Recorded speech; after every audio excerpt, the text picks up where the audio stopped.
What in the 20s is going in the on? 20s Think about here. the 20s. The 20s, baby. Plenty. What in the 20s is I going am on? here for my 20s, baby. This is the 20s.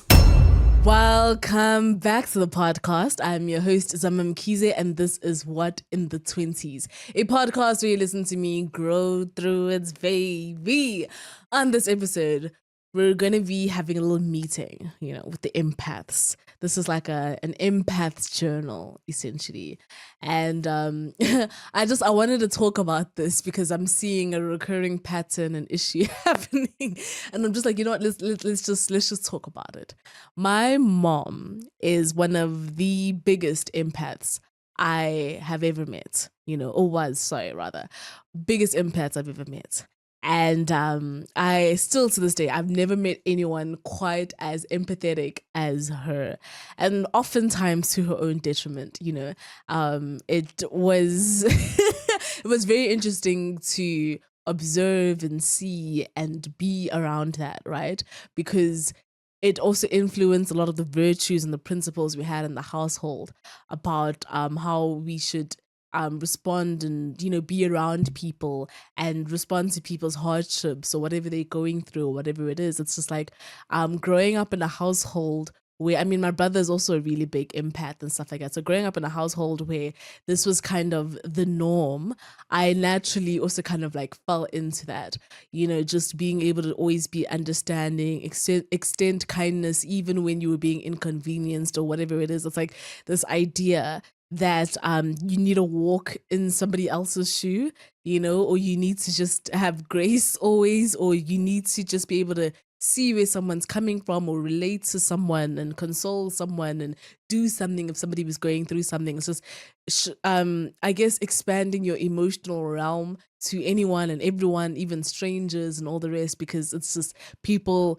go through a lot in their lives and you never know what people are going through. You never know what battles they're facing and all of that. So it makes you just it makes you, it almost, not for every empath, but for a lot of empaths, I see the trend of you end up kind of slipping into the realm of being a people pleaser, right?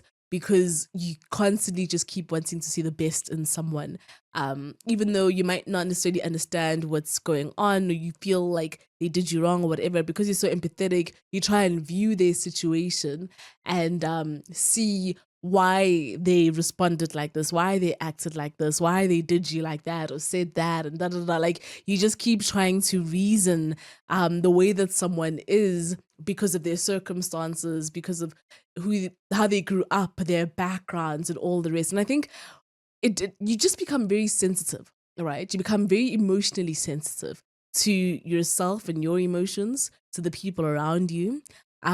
You're being an empath, I think it requires a sense of, what do I say, self-awareness or emotional awareness and intuition, emotional intuition that will like allow you to be able to engage with someone else. That's what makes you so relatable, right?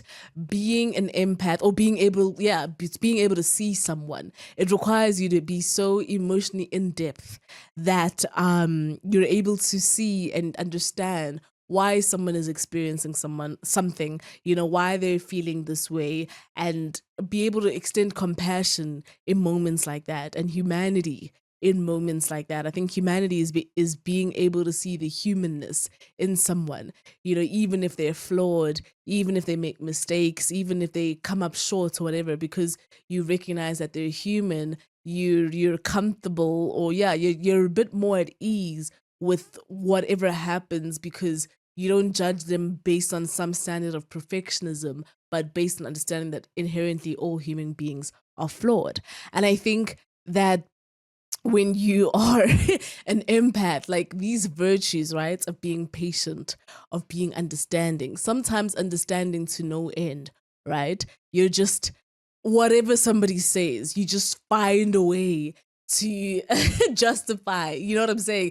To be like, okay, I guess it makes sense. That sometimes when we're so empathetic towards someone, we're just we we see them in ways that they don't necessarily always deserve. Because the same way that I'm saying that we are all going through something, we're all carrying something, whatever it is, it doesn't necessarily give someone the right to treat you a certain way or to speak to you a certain way or do something that is unfavorable to you just because of their experience, right? And I think when you're an empath, like you just feel like, let me just forgive, let me just this, let me this, like look at what they're experiencing, and we there's this feeling of like just be understanding. You just want peace. You just want, that's what I'm saying. Sometimes it falls into the realm of like people pleasing because you're so sensitive to everything. You're so sensitive to somebody else's emotions. And remember what I said earlier, that with my mom, it was sometimes, if not often, to her own detriment. I mean, she would be empathetic even if it inconvenienced her, right? Because she would see what somebody else is going through or whatever it is, she would be willing to give herself off, even if it wasn't necessarily what she wanted to do or what she needed to do. And I think that is the experience for a lot of empaths, is often when we say yes to others, we're saying no to ourselves because we're trying to put ourselves in their shoes. But it doesn't necessarily mean that walking in our own shoes is easier. And that's the part that I never quite understood.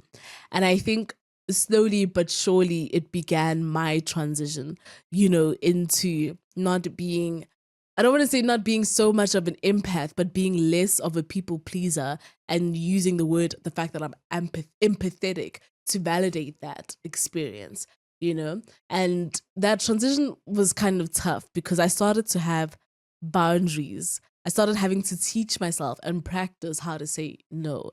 Because I think that when you're empathetic, like I said, you give to no end, you extend yourself to no end because you constantly have compassion and understanding and this and that, like it's just, and I don't understand, why do you always have to be the one that is understanding? And I think that's the feeling though, is that we are so understanding towards other people because we wish someone would understand us. We wish someone would give us the grace we so graciously give to, so generously give to other people. We wish someone would give us the patience that we always extend to others. And that's why we are these people, is because we would like that for ourselves too. And what I often find with empaths, and something I really don't understand, is why can't you extend those virtues back to yourself? Why is it always easier for you to do it for others, for you to see others? And it's exactly what I'm saying. Just because it's hard to walk in somebody else's shoes doesn't make it any easier to walk in your own. Yes, there's much to be grateful for. There's much that we can appreciate about our lives. And like, maybe somebody has it worse or whatever it is. But it's always this idea in our minds that we paint that somebody else has it worse. And because of that, it makes us it makes us fold each and every single time someone has an excuse. Someone has something going on. And like I keep saying, we all have things going on. And so I had to learn, and it's tough. Oh my goodness, it is so tough learning how to say no. But I had to teach myself in certain situations that even though I can be understanding to why you did this, or even though I can see that this was the reason that this happened, it doesn't mean I should accept it. It doesn't mean I should condone it. It doesn't mean I should allow it. It doesn't mean I should make that my standard. That's the thing. I think that's very often when we're empathetic towards someone, we now negotiate our own boundaries. We negotiate our own standards. We negotiate what is comfortable with us because we want to make that other person feel comfortable based on their circumstances or their situation and all the rest. And that's what I'm saying. Very often saying yes to someone else feels like saying no to ourselves. And I had to learn, like, if I'm so comfortable constantly saying no to myself, maybe I need to get comfortable learning how to say no to others. Like clearly I know how to say no. I do it to myself all the time. And it's such a frustrating thing to do because it feels like, you're doing something wrong. It feels like you're being selfish. It feels like you're just being inconsiderate and all the rest. And it's just, it's not easy learning how to say no. It's not easy building boundaries and to a point where you even start distancing yourself from people who you recognize are taking advantage of the fact that you are an empath. People who you recognize have no problem walking all over you because of how you're willing to be accommodative of their situation, their circumstance, whatever that they're going through. There are people, and I'm being so serious and genuine, as much as you might always want to see the best in others, there are people who are using your kindness, your compassion, your empathy as a tool to compromise yourself. They're using the fact that you're so nice. I remember people used to always tell me, "Something, you're too nice." And I never used to understand what that means. You're too nice. You're too, like, isn't that a good thing that you're, a good person, a kind person? But I get it. There's a difference between being nice and being kind. And being nice, like I said, it goes back into the realm of being a people pleaser. Like, it's just, you're just willing to accept and do anything because you just want for the approval of, oh, I'm a nice girl or whatever it is. And I think that sometimes the trap that we fall into is that we keep people in our lives longer than they're meant to because we're too empathetic of whatever circumstance that they're going through, to the point that we lose out, that we always get, let me not say we, maybe somebody might not feel like I'm an empath, but let me say, empaths essentially are too comfortable maintaining relationships that have long served their purpose or their duration because you're being overly empathetic and understanding and considerate and all of that to somebody's situation, even when it means that you fall short, even when it means that you're the one that has to pay the price, that you're the one that's inconvenienced, that you're the one that has to just go through so much because of how accommodative you are of somebody else's experience. And I think what I found, at least, to be so interesting is when I was, like, I guess overly an empath or whatever, super sensitive and stuff like that, I attracted a lot of people who were emotionally, I don't want to say stunted because that feels mean, but they weren't the most emotionally self-aware people I'd ever met. They weren't the most, in general, self-aware people. They lacked general awareness. They were very comfortable taking, that's the thing. It's like sometimes you feel like being an empath, you give your time, you give your money, you give your attention, you give your kindness, you give so much. But what we're not realizing is that there are some people who are actually just taking. It's not even, I think sometimes I feel like there's a difference between receiving and taking. And I think taking is an expectation and it's an entitlement to these positive virtues that you have. And there are people who are very comfortable just taking from you because they know, because they think, let me not say they know, they think that these virtues exist in surplus inside of you, that these resources, like I said, money, sometimes you give off so much money to people because you're so empathetic of their situation. They think that you are a well that never runs dry, that you're this fountain that just keeps over pouring and pouring. And that's the thing, like when you say yes to someone once, they're like so ready to ask again and again and again until they kind of suck you dry, bleed you dry.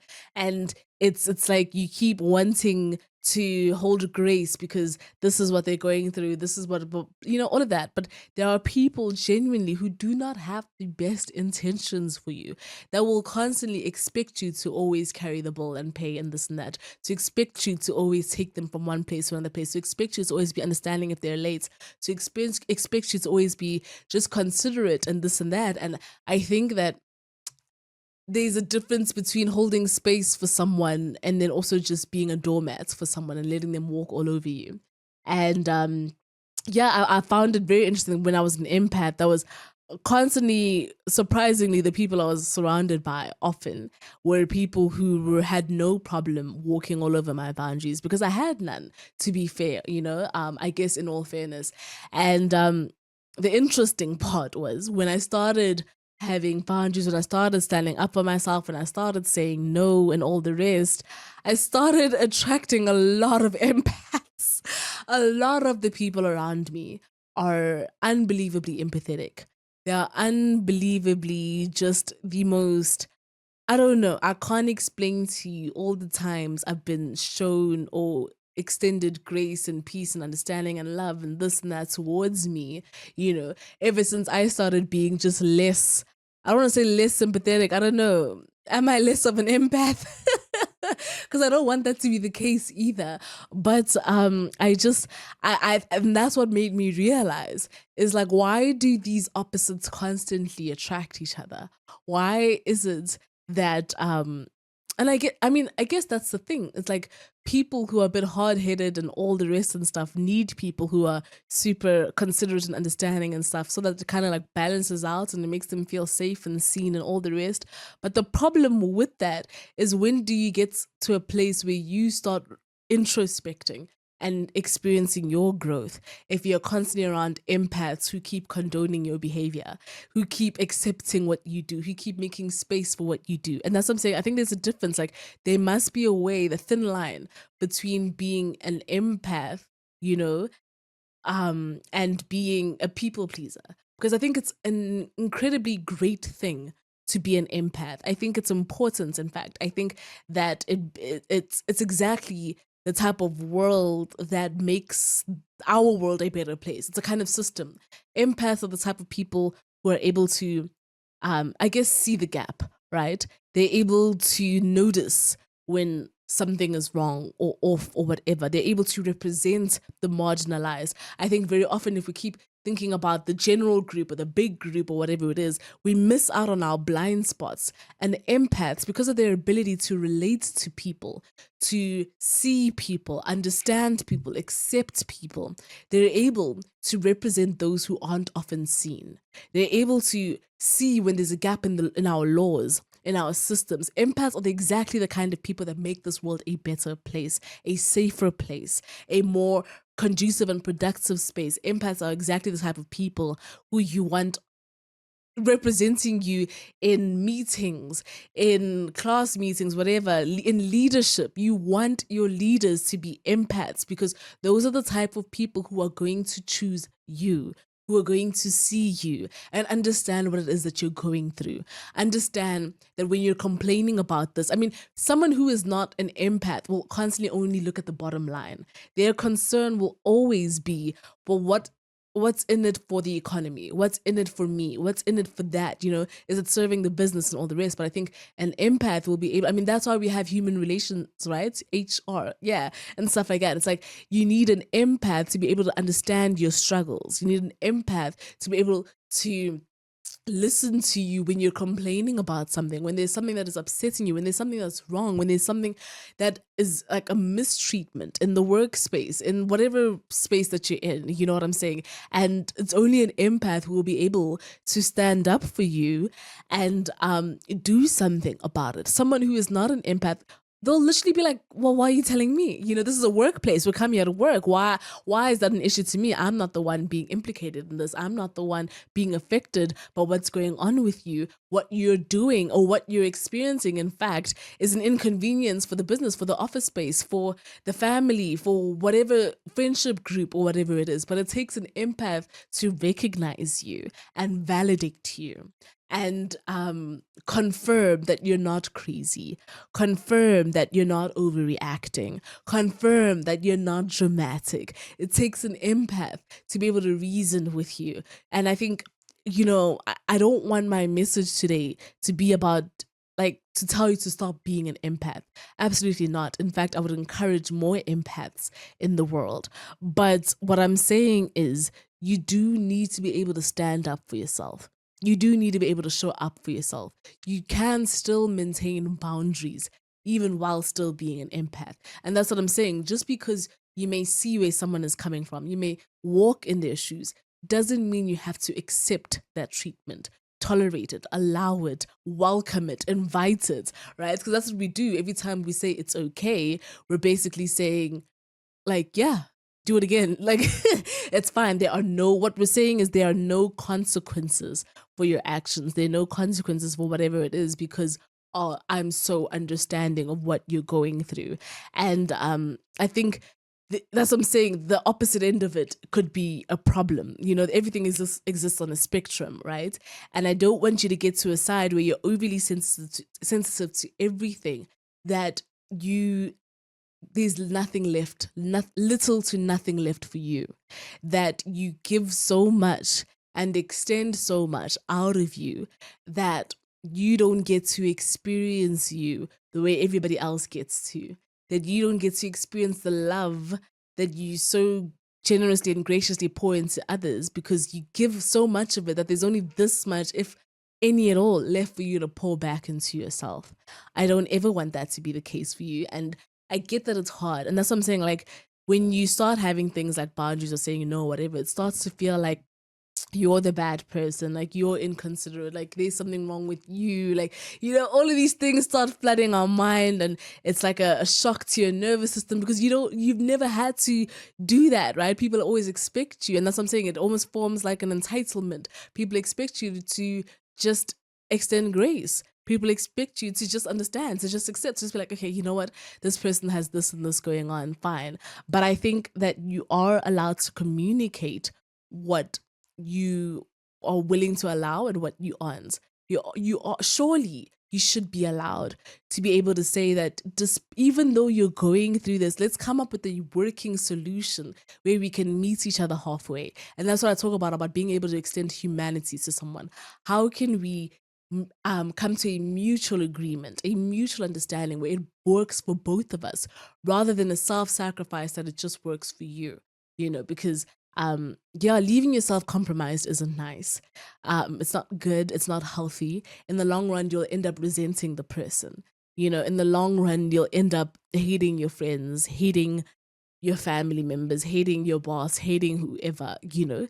And I don't want you to get to that stage. I want you to be able to healthily be able to say what your standards, your boundaries, your expectations are, and how can we make it work that both of us are being seen in the situation. You know, it shouldn't mean that being able to see someone else means being blind to yourself. Never, ever, ever. I think it should be, let me expand my peripheral, let me expand my vision, my perspective, and all the rest, and let's adjust. It's such an important tool, skill, being able to learn how to adjust. It's an incredible people skill too, also, you know. Learn how to pivot, learn how to make space, you know, instead of just take in everybody's baggage. Because that's the thing, you are allowed, I read this the other day and I loved it. You can care without having to carry. And I love that saying. You can care for someone without having to carry the weight of what they're going through. And very often, us as empaths, we just take in and carry, and our shoulders are heavy and our back starts bending and all of that kind of stuff, because we take in everything that everybody else is experiencing. And now we're like hunched over, you know, and the weight is too much, the pressure is too much. Take some of that weight off. You are able, there must be a way that we can care for someone without having to inherit their baggage, without having to inherit what they're going through. There must be a way that we can walk in someone's shoes without having to keep their shoes on. You know, at the end of the day, I want to take those shoes off and come back into my life and stuff. And that's a healthy way of reasoning with someone, in my belief, is as much as I want to care for you, and I do care for you, and I do see you, let's find a solution to the problem, rather than let me just discard myself and choose you, and make it that what you're going through is bigger than what I'm going through, and what you're experiencing is more than what, you know what I'm saying? And I think that's how we can build a healthier relationship with someone, with a lot of people, really, is your ability to see both yourself and someone else, and your ability to be understanding to both somebody else and yourself. As always, I'm sending my love. Goodbye. What in the 20s is going In the on? 20s, Think about yeah. the 20s. What baby. in the 20s? What in the 20s is I going am here on? for my 20s, baby. This is the 20s.